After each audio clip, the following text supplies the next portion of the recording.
Hello there. My recent joy in HOI has been forcing myself to play with only the historical presets and divisional organization for each country. This means no making my own tanks and planes, or designing my own divisions. I have to use actual historical divisions instead. I've so far succeeded as the Germans and the Soviets, and suffered as the Italians. But this time, I want to explore the remaining Axis power, Japan. That's right, the angry emperor-worshipping, Yamamoto-loving island dwellers themselves. Japan's a brilliant country to play in HOI, so long as you don't look at the focus tree. With lots of hard fights, difficult decisions, and intense naval battles. And also questionable historical decisions when it came to divisions. So what do you think? Will I be able to beat China, contend with the US, or even make it into the Dutch East Indies? Why not like the video and subscribe? Because I'm loving doing this little history-focused series, and you can see new episodes on Fridays at 5 PM British time. Right, so here we are with Japan. As you can see, the focus tree is garbage, and basically it's just a straight route if you're going historical with the Purge the Kodoho faction. And we will of course move towards China pretty quickly, and also prepare for the strike south.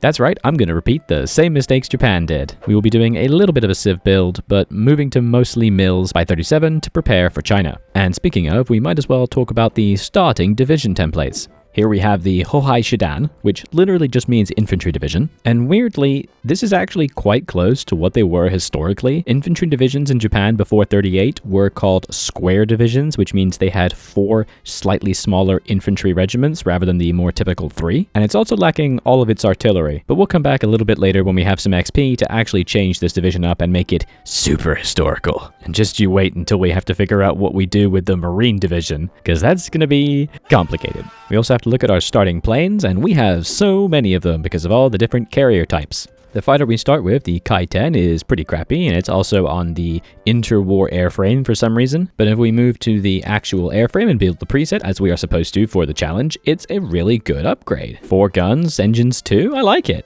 Same for the CAS. We just need to make sure once we have the air XP that we are only building the presets for all the different planes, including the carrier types. And weirdly, the carrier types are sometimes better, like the carrier CAS has dive brakes, which the regular CAS doesn't, so I don't know. Progression-wise, we're going to be rushing down the national mobilization law and getting towards total mobilization, because I need the extra factories. And I'm also going to be turning down all of the ship types that I'm building to only 1, because I want to be building only the presets later on. So I'll get rid of all the ones that are currently in my production queue once they're done. Oh god, I also have to really remember to put my garrison boys absolutely everywhere. Japan starts with exactly the right number of divisions necessary to garrison every single one of its ports, and I'm going to need to be on top of that. I just know I'm going to forget it. Going to prioritize steel for guns, move towards mill factories, and let's start preparing. I'm also going to do something a little cheeky and prepare a collaboration government on China once I've got all my spy network set up. This means I'm not going to have to move all the way to Chongqing to be able to capitulate them, but instead, win a bit earlier. Right, I've got a little bit of political power saved up now. I'm curious. Let's try test the Soviets and see what happens. Yeah, border war, border war. Give me that XP. We've just unlocked the new light tank chassis. Let's see what presets we have available. It has the Hago. What? For those who are not aware, the Type 95 Hago was the rather infamous crappy Japanese tankette that they used for way too long. And I'm already building that, but that's with the basic chassis. The preset for the new chassis is the same tank.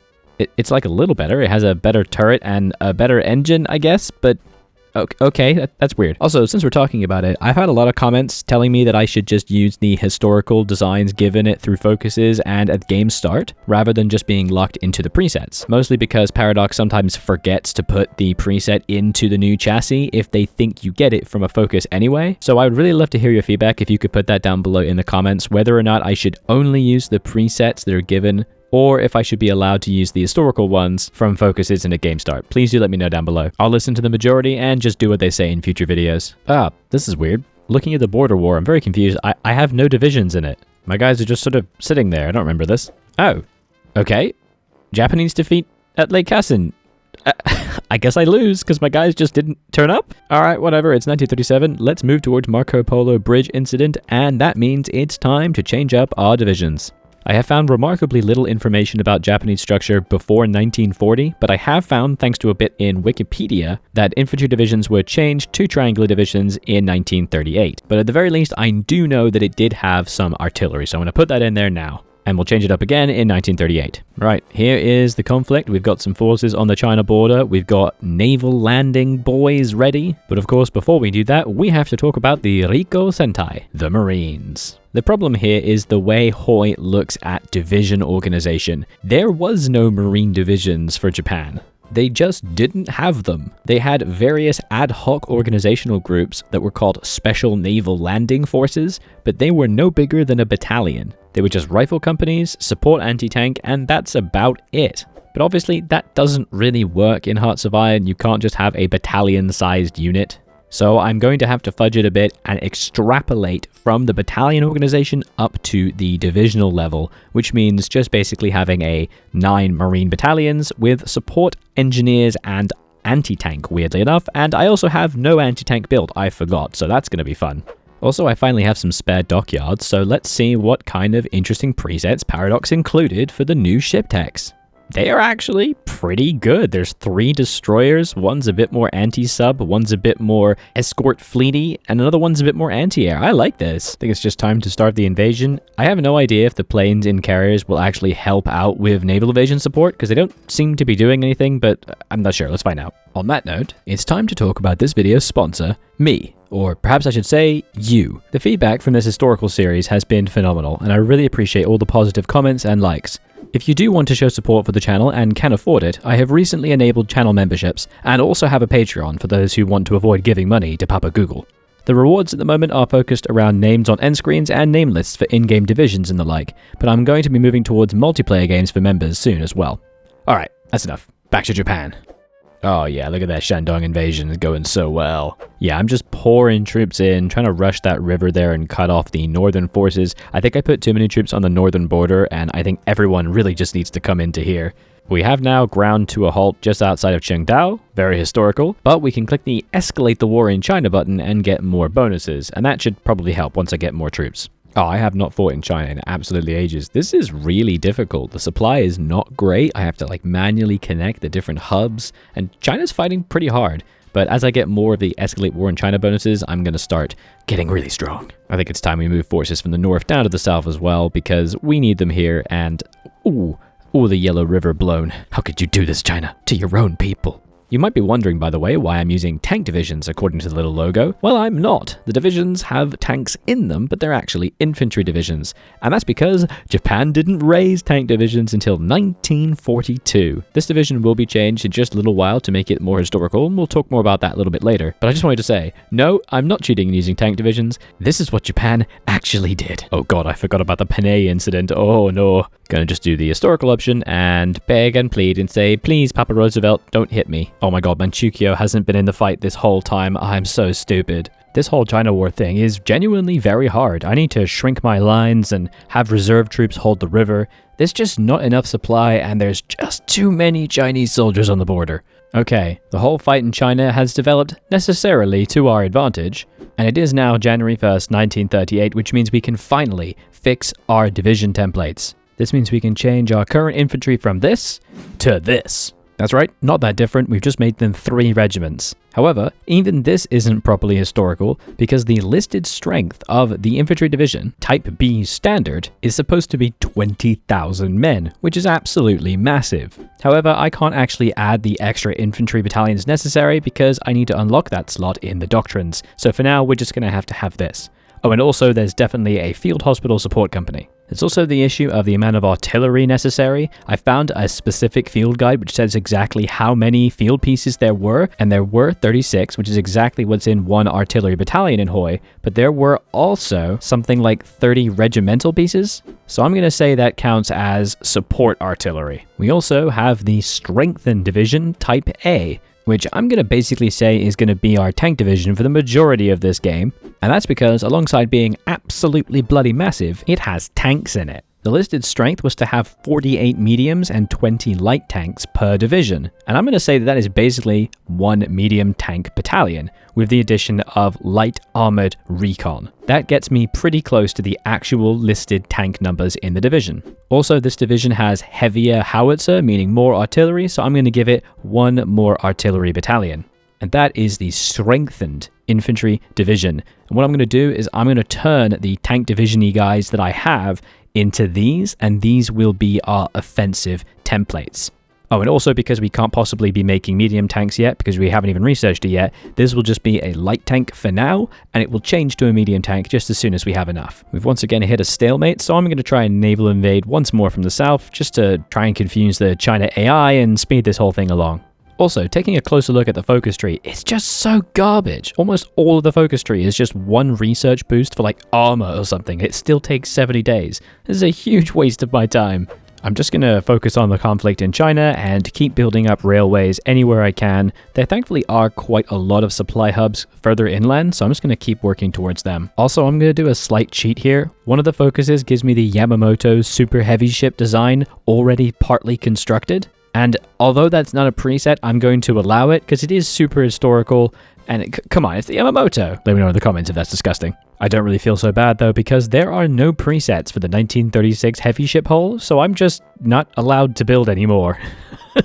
Paradox just didn't put any there, so I guess I don't get to build any more heavy ships. At least until 1940 and I get the new designs. Also speaking of, it is 1938 medium tank time. Let's see what we got. The preset is the Chi-Ha tank. That's actually the correct historical medium tank. Oh my god. Here's the alt history divergence. I'm managing to win the Battle of Wuhan. In real life, this is the battle that basically meant that Japan ended in a complete stalemate, because even though they took it, they couldn't do anything else. But I'm gonna succeed. Yeah, for us, that was just all I needed to do. Take Wuhan, and now I'm just snaking to victory points. The China line is collapsing, and there it is. I'm gonna give literally one state to Menguko and completely annex the rest. Other than Guangdong, I've got compliance on all of it, so this is just going to be perfect. Now it's time to start mass producing dockyards and also in the coast of China, so let's grant some draft exemptions and start pivoting towards the Navy. I was honestly really worried about the presets for ships for Japan, but there's so many. The 1936 cruiser hull has a bunch. There's so many different types of light and heavy cruisers. I'm so happy. It's also time to start researching all the 1940 hulls, because we're in 1940. This means I can finally get a good up-to-date Navy. Ooh, okay. Unfortunately, the presets are starting to run out. The 1940 heavy ship hull just has one. It's not bad though. It actually does have a lot of anti-air. I just would have liked some choice. And the carrier, again, has just one, but it's honestly fine. This is good. The big problem though is the destroyer. There are no presets. The button is just... it's just not there. I think Paradox forgot to put them in, so I'm stuck using only 1936 destroyers. This is really sad because the Japanese destroyers were actually some of the most interesting in the war, the Azukuzi, and like the experimental Shimakaze. There's a lot of really interesting ships here that I'm just not going to be able to use. One more division type that we need to make is the Mountaineers. There doesn't seem to be any evidence I can find for dedicated mountain divisions. Instead, every division type can either have regular artillery or mountain artillery, so I'm just going to assume that Mountaineers are exactly the same as regular infantry divisions, but just mountain focused. So I'm just going to make the mountain divisions pretty much the same as the strengthened type A divisions. Now it's just time to prep for the big kerfuffle. We've got our Marines, our absolutely chonking Type A strengthened divisions, with as close to the right manpower as I can get, and a new tank with the improved chassis, the Chi-Nu. Fun fact, this tank never actually saw combat. It wasn't built until 1943, and any that were built were kept in reserve for the defense of the home islands, which obviously didn't end up being necessary for reasons. Alright, it is late 1941. We've got Tora, meaning we have a deadline to attack. I have invasion forces moving from Siam down into the Dutch East Indies and also the Philippines. I've got fleets spread out in the south, but also towards the east to start invading some of the smaller Pacific islands to kind of island hop towards Hawaii. I'm going to use the coordinated strike feature, which is basically meant to be an approximation of Pearl Harbor, which is supposedly going to allow me to do really powerful port strikes at the exact moment that war gets declared. But I do it and nothing happens. Like, nothing gets hit even though I know the enemy navy is there. And by the way, I don't have the range to be able to actually hit Hawaii, so I couldn't ever have done a historical Pearl Harbor. How? Why? Why does this happen? Regardless, the rest of the invasions are going well. Main fleet is doing naval invasion support. I've got a patrol fleet, and I've also got a convoy escort fleet. It's going fine.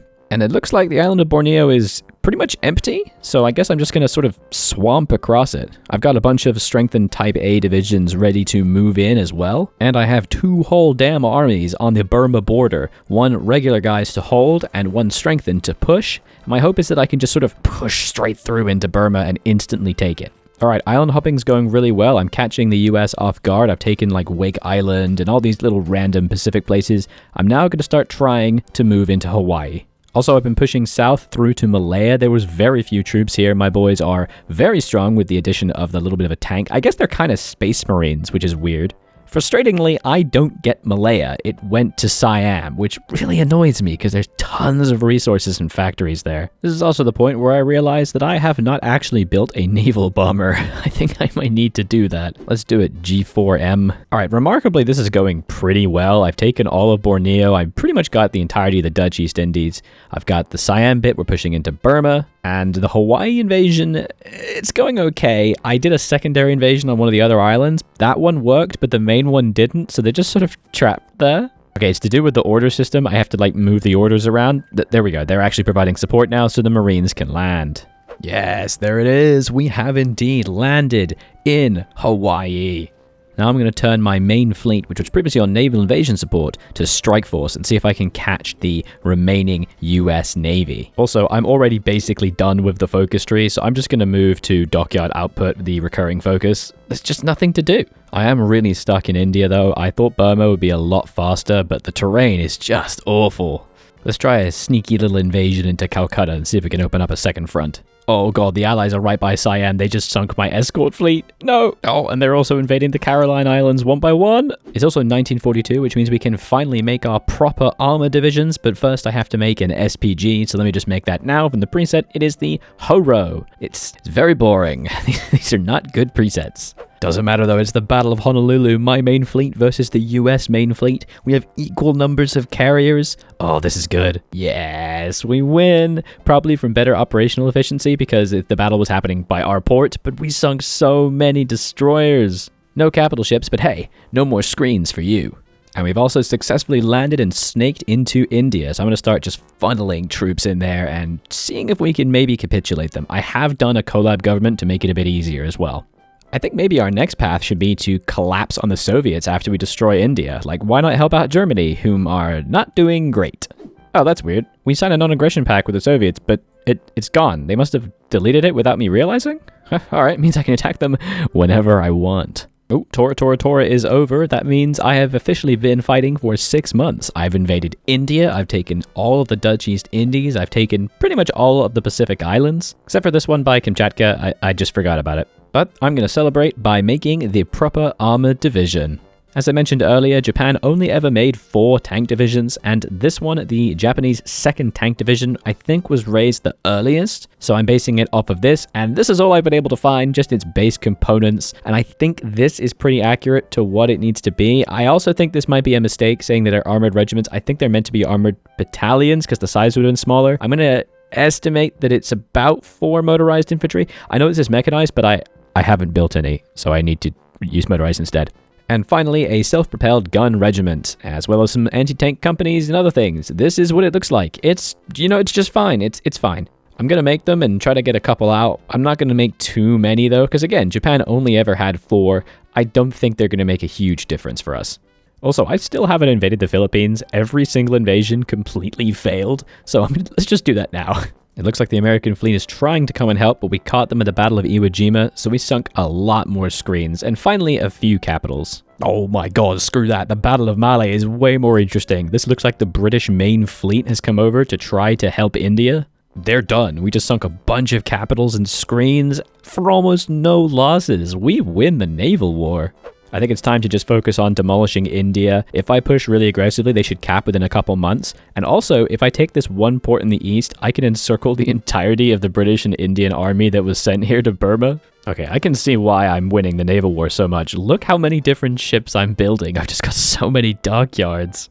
Oh, and yes, I've encircled all these guys. There's about 50 or 60 divisions here. This is like 1,000,000 men. But more importantly, we've naval invaded Bombay, and we're just going to push out a bit more, and there it is. India has collapsed. This gives us a lot of guns, which I really need because I am very low on equipment. All that remains now is to garrison the ports, rejoice in our victory, and give my troops a rest while we think about what we're going to do in 1943. Alright, I've decided. I've given my guys about 2 seconds rest. We're going to invade the Soviet Union through Iran. We're going to have an army through the Iranian border. We're going to have an army through like that weird steppe region and also around Manchukuo. and we're going to push and collapse them and see if we can help out the Germans, because they're really struggling. I don't think I have to worry about the Navy, because I just had another Battle of the Mallee with the British, and again sank so many ships. Well, everybody, hang on. Everyone stop what you're doing. The German Protectorate of Denmark wants to buy some old destroyers. Buddy, all of my destroyers are old, okay? I can only build 1936 destroyers. You can have them, though. Well, it's 1943 and I'm impatient, so I'm just gonna go. We're just gonna move our mountain boys into Iran and just see if we can attack everything. I've been building supply networks pretty much everywhere, and it's going fine. We're just spilling across because the Soviets don't really have a lot of troops on our borders. That'll probably change soon, though. This is really weird, though. I've tried assigning some Marines to invade into Iran, but I didn't realize that the Hormuz Gap is like blocked off to me because the UK owns it. So even though I assign the orders, nothing happens. But now the Marines can't be unassigned. They can't be moved anywhere. They can't be changed. They can't be given any orders. They've just turned off. I guess I'll just delete them. Oh, and there goes the American fleet again in the south. What are you doing here, guys? You should be protecting your shores. Germany is just not doing well at all. They have not pushed as much as I'd like them to. Let's send an attaché and see how they're actually doing. Okay, yeah, they are very thin on the ground. They do not have a lot of boys. Oh, it's not so great.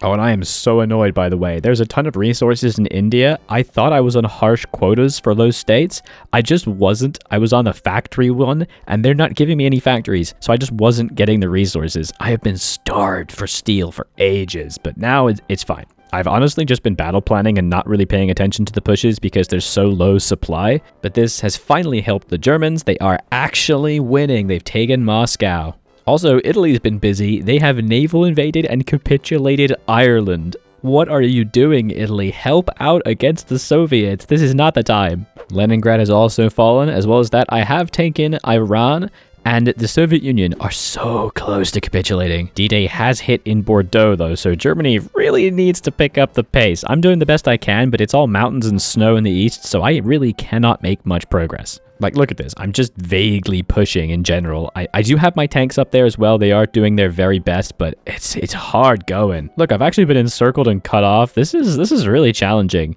but I'm just going to try and snipe VPs and see if I can capitulate them. I think I actually need to help out the Germans. I'm going to send my tanks over there and see if we can just push in heavily. Honestly, the AI is just not taking advantage of their gains. They need to just push everything and take the VPs and they'll win.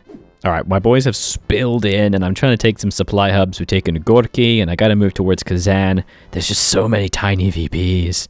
We do also have the advanced medium tank chassis. Let's take a look at what it is. And the preset is the Chi-Ri. This was a prototype tank made in the late war stages, with only one ever actually being built, and it looked crazy ridiculous. Look at this thing. Look at the top of his head, dude. Still, I'll build it for the last little stages of this, because why not? It's fun. I neglected to mention that I invaded Australia just because I wanted the steel and no other reason, and just set some Marines to battle plan, and they've actually managed to take New South Wales. But while I was looking at it, because I also forgot about Australia, my game froze, and you know what that means? It's over. The Soviet Union has capitulated. They had very little equipment. Wow, that's terrible. And after an incredibly grueling peace deal where Germany fought me for basically everything, this is what our borders look like. We got all of Iran and all of Eastern Russia up to the Urals. It's pretty cool. I like the big name. My initial plans were, once I defeated the Soviet Union, to begin invasions into the USA, but my game has started to slow to a crawl, and also I cannot get the range to the USA no matter how hard I try, and I cannot figure out why, so my boys will not invade. I don't understand it. Please let me know in the comments if you know why this has happened. I could, invade the UK and then figure out a way to invade the US and take several hours to do so, but this is a foregone conclusion. Me and Germany will absolutely destroy everybody no matter what we do at this point. So I'm going to say we won. We managed to defeat the Allies, the Comintern, and bloody everybody, using only the presets given to us by Paradox, bit lame though they were, and the proper, real historical divisions that Japan actually used. This was an absolute ton of fun. Please do be sure to leave a like and comment down below a suggestion for another country or any other challenge you think I would enjoy. And of course, subscribe for new videos every Friday at 5 PM British time. Thank you so very much for watching, and especially to all those who support me through channel memberships and Patreon. And you can find links below for those who want to join them in supporting me be a giant history nerd. Bye-bye.